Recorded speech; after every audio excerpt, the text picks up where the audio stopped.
બસ એકવાર આપણે જોરથી આ વાર્તા સાંભળી તો તાળીઓ પાડીશું. અહીંયા આ વાર્તાની અંદર તમે જોયું હશે કે એક પક્ષી છે અને એક પ્રાણી છે. કોઈ કહેશે કયું પક્ષી છે અને કયું પ્રાણી છે? કાગડો એ પક્ષી છે અને એક પ્રાણી છે. કયું છે? શિયાળ.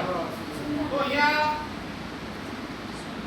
શિયાળ એ જંગલમાં પેલા કાગડાને છેતરી નાખે છે એટલે લુચ્ચું શિયાળ એમ કહેવાય છે. ત્યારે આવી એક વાર્તા, અને એ વાર્તામાં તમે જોયું હશે કે શિયાળભાઈ પેલા કાગડાભાઈને કહે છે કે આ તો ખાવાની ઋતુ છે, ખાવાની મોસમ છે. ત્યારે આપણે શિયાળભાઈને લગતું એવું એક ધોરણ 7 નું કાઢીનું ગાન કરીશું. એ આપણો એકમ છે આમલમ દ્રાક્ષાફલમ. ત્યારે હું સૌપ્રથમ એ ગીતનું ગાન કરીશ, તમે બધા શાંતિથી સાંભળશો.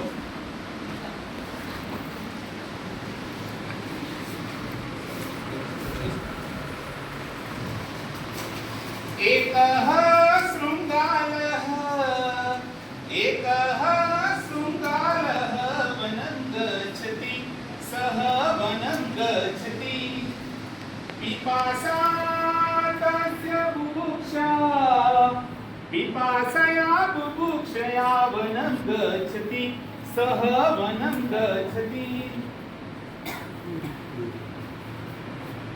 अत्रः गच्छति इतः गच्छति अग्रतः गच्छति. ફરીથી આપણે જોઈશું. पिपासातस्य बुभुक्षा पिपासया बुभुक्षया वनं गच्छति सः वनं गच्छति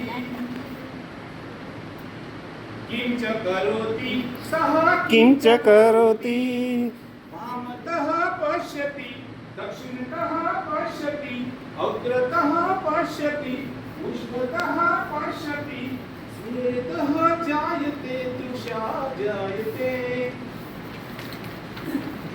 इतः गच्छति किमपि न लभते ततः गच्छति किमपि न लभते श्रान्तः जायते खिन्नः जायते किंच पश्यति सः किंच पश्यति पश्यति द्राक्षालतां सः पश्यति द्राक्षाफलम् उपरि उपरि लतासु दृश्यते च तत्फलम् अनुक्षणं तन्मुखेन सः जायते किंच करोति सः किंच करोति एकवारम् उत्पतति द्विवारम् उत्पतति त्रिवारम् उत्पतति पुनः पुनः उत्पतति स्वेदः जायते श्रमः जायते लभते न द्राक्षाफलम् किंच कथयति सः किंच कथयति आम्लं द्राक्षाफलम् इत्येवं कथयति पलायते. इत्येवं कथयति पलायते.